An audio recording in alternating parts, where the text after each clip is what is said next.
Reminiscing on the UWI Faculty Café, it has been nothing short but amazing. Pictured to be just like show and tell, but even better. I remembered it being nice and cozy. We shuffled places with each other in small working groups. And I was able to see the creative things that academics are doing right here in UWI. And I also made some new UWI cross-faculty connections.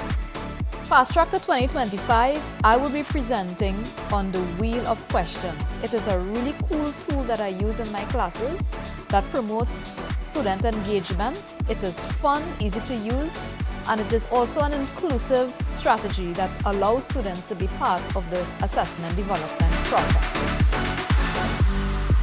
So if you want to learn more about my teaching innovation as well as what other faculty members are doing in their classrooms, I highly recommend that you attend the UWI Faculty Café this year. You don't want to miss it.